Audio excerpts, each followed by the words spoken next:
IPL 2026 playoffs లోకి Sunrisers Hyderabad జట్టు entry ఇచ్చింది. చేపాక్ స్టేడియం వేదికగా జరిగిన మ్యాచ్ లో చెన్నై సూపర్ కింగ్స్ పోరాడినప్పటికీ Heinrich Klaasen, Ishan Kishan killing show దెబ్బకు ఓటమి తప్పలేదు. ఆరంభంలోనే క్లాసెన్ క్యాచ్ మిస్ చేసిన చెన్నై సూపర్ కింగ్స్ భారీ మూల్యాన్ని చెల్లించుకుంది. విజయానికి 50 పరుగుల దూరంలో క్లాసెన్ అవుట్ అయినప్పటికీ ఇషాన్ కిషన్ ఆఖరి వరకు క్రీజులో ఉండి సన్ రైజర్స్ కు విజయాన్ని అందించాడు. చెన్నై సూపర్ కింగ్స్ అందించిన 181 పరుగుల లక్ష్యంతో బరిలోకి దిగిన సన్ రైజర్స్ హైదరాబాద్ ఆరంభంలోనే ట్రావిస్ హెడ్ వికెట్ ను కోల్పోయింది. ఈ సీజన్ లో అంతగా రాణించని హెడ్ 6 బంతుల్లో 6 పరుగులే చేసి పెవిలియన్ చేరాడు. చేపాక్ పిచ్చి బౌలింగ్ కి సహకరిస్తుండటంతో సన్ రైజర్స్ బ్యాటర్లు తొందరపడకుండా నిదానంగా ఆడుతూ వచ్చారు. అభిషేక్ శర్మ 8వ ఓవర్ వరకు క్రీజులో ఉన్నప్పటికీ 21 బంతులు 3 4లు 1 6 తో 26 పరుగులు చేసి అవుట్ అయ్యాడు. దాంతో 56 పరుగులకే సన్ రైజర్స్ హైదరాబాద్ 2 వికెట్లు కోల్పోయింది. ఆ తర్వాత హెన్రిచ్ క్లాసెన్, ఇషాన్ కిషన్ కలిసి ఇన్నింగ్స్ ను నిలబెట్టారు. క్లాసెన్ బౌండరీలు బాది సన్ రైజర్స్ పై ఉన్న ఒత్తిడిని తగ్గించాడు. దాంతో ఇషాన్ కిషన్ కూడా కుదిరినప్పుడల్లా బౌండరీలు బాదుతూ స్కోర్ బోర్డును ముందుకు తీసుకెళ్లాడు. ఇంకా సన్ రైజర్స్ విజయానికి 50 పరుగులు కావాల్సిన సమయంలో హెన్రిచ్ క్లాసెన్ స్టంపౌట్ అయ్యాడు. 26 బంతులు ఆడిన క్లాసెన్ 47 పరుగులు చేశాడు. ఇషాన్ కిషన్, హెన్రిచ్ క్లాసెన్ 3వ వికెట్ కు 41 బంతుల్లో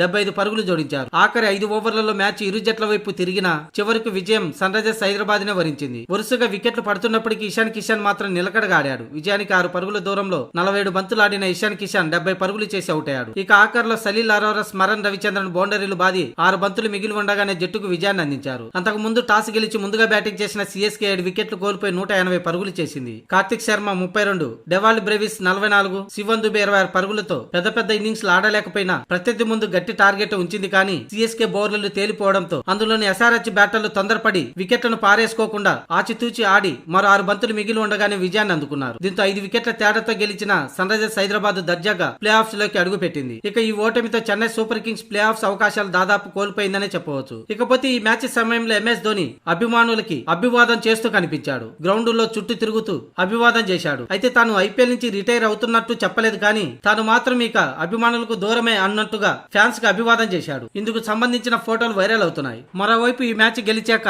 ఇషాన్ కిషన్ విజిల్ వేస్తూ సంబరాలు చేసుకున్న ఫోటోలు కూడా వైరల్ అవుతున్నాయి.